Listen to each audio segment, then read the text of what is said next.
হুম, সর্ষে ইলিশ পেলে অন্য কোনো ইলিশের দরকার হয় না আমাদের, তাই না? সেই কারণে দেখলাম ভোট বেশি পড়েছে সর্ষে ইলিশে। আমি জিজ্ঞাসা করেছিলাম সর্ষে ইলিশ না দই ইলিশ কোনটা বেশি পছন্দ।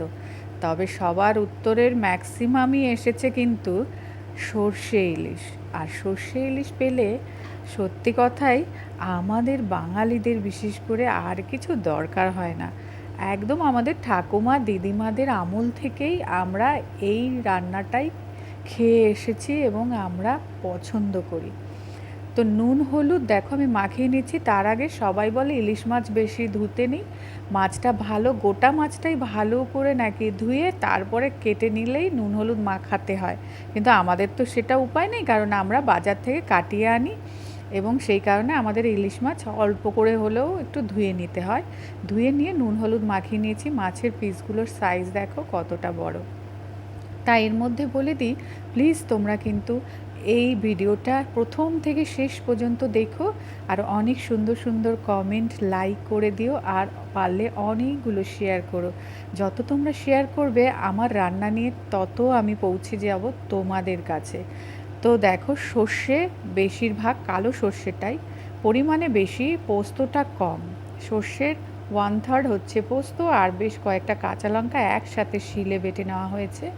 এবার যে কড়াইয়ে আমি বসাবো সর্ষে ইলিশটা, সেখানে আমি সুন্দর করে সব মাছের পিসগুলো সাজিয়ে নিয়ে যে পোস্ত সর্ষে আর কাঁচা লঙ্কা বাটাটা আমি ওর মধ্যে দিয়ে দিলাম। এর মধ্যে নুন অল্প দিলাম কারণ আমার মাছের মধ্যে অলরেডি নুন মাখানো আছে, সেই কারণে। আর সর্ষে বাটার সময় সামান্য নুন দিয়ে বাটা হয়েছিল বলে আমি কিন্তু বেশি নুন ইউজ করিনি।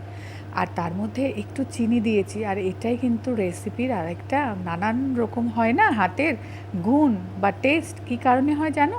এই কারণেই হয়। আমি কিন্তু সামান্য একটু চিনি দিয়েছি যাতে সর্ষের যদি তিতকুটে ভাব থাকে সেটা কেটে যাবে, আর নোনতা নোনতা ভাবটাও থাকে না। একটু টেস্ট অন্যরকম হয় আর খেতে কিন্তু দারুণ হয়। এই মানে এই নয় যে অনেকটা চিনি, জাস্ট চিনির কয়েকটা ছিটে ফোটা। এইবার আমি কাঁচা তেল দিয়েছি আর হচ্ছে কাশ্মীরি গুঁড়ো লঙ্কা দিয়েছি আর হলুদ দিয়েছি। সব দিয়ে ভালো করে সর্ষেটা দিয়ে আমি মেখে নিলাম হচ্ছে ইলিশ মাছগুলোর সাথে। কয়েকটা গোটা কাঁচা লঙ্কা দিলাম। যদি ঝাল লাগে কারোকে খেতে লাগে একটু লঙ্কা গুলে খেয়ে নেবে ভাতের সাথে। আর যেটার মধ্যে বাটা ছিল সর্ষেটা সেই বাটিটা ধুয়ে অল্প পরিমাণে জল দিয়ে দিয়েছি। এই দেখো, এবার ওটা দিয়ে গ্যাসের মধ্যে বসিয়ে আমি কিন্তু গ্যাসের সিমটা মানে ফ্লেমটা আমি কিন্তু একটু মিডিয়াম ফ্লেমে রেখেছিলাম, দিয়ে ঢাকা দিয়ে রেখেছিলাম। ইলিশ মাছ রান্না হতে কিন্তু একদমই বেশি সময় নেয় না, খুব তাড়াতাড়ি ইলিশ মাছ রান্না হয়ে যায়। আর আমি মাঝে মাঝে এসে একটু দেখছিলাম যাতে নিচটা ধরে না যায়, সেই কারণে। আর যেহেতু ফ্লেমটা কমানো আছে সেই ভয়টা খুব একটা ছিল না। আমি এসে দেখলাম আমার ইলিশ মাছ কিন্তু কিছুক্ষণ 10 মিনিটের মতো ঢাকা দিয়েছিলাম, তার মধ্যে আমি দেখলাম আমার ইলিশ মাছ হয়ে গেছে রেডি। আর দেখো কি সুন্দর রং এসছে, ওপর দিয়ে তেলও ভেসে উঠেছে। কিন্তু শুধু তাই নয়, এবার আমি আরও কিছু অ্যাড করব। হ্যাঁ হ্যাঁ, কাঁচা সর্ষের তেল। এটা কিন্তু গ্যাসটাকে বন্ধ করে আমি কাঁচা সর্ষের তেলটা দিয়ে আমি ঢাকা দিয়ে রেখেছি সঙ্গে সঙ্গে। এটা কিন্তু গ্যাস বাড়িয়ে বা গ্যাস জ্বালিয়ে কাঁচা সর্ষের তেল দেবে না বন্ধুরা। গ্যাস বন্ধ করার পর সঙ্গে সঙ্গে কাঁচা সর্ষের তেল ওপর দিয়ে ছড়িয়ে বেশ কিছুক্ষণ ঢাকা দিয়ে রাখবে। এইবার দেখো আমার রান্না কমপ্লিট। এই দেখো ওই গরম অবস্থায় যেটুকু গ্রেভি আমার, সেইটুকু আমার যেটুকু দরকার ভাতের সাথে খাওয়ার মতোই গ্রেভি রেখেছি।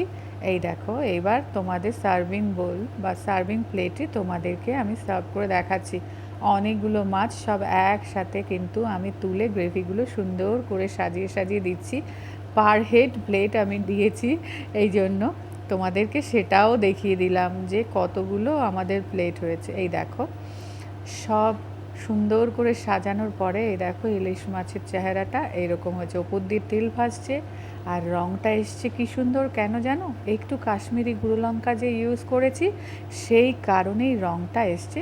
ওই কেমন একটা হলদে টাইপের রঙটা নেই, একদম পুরো একটু লালচে হালকা একটা রঙ এসছে, যাতে দেখতেও বেশি সুন্দর লাগে আর খেতেও কিন্তু অপূর্ব হয়। তাহলে বাঙালির সর্ষে ইলিশ মাছের জয়, তাই না? তো সর্ষে ইলিশ মাছের জয় হয়ে গেছে, আর এটা তোমরা অবশ্যই রেসিপিটা ট্রাই করবে।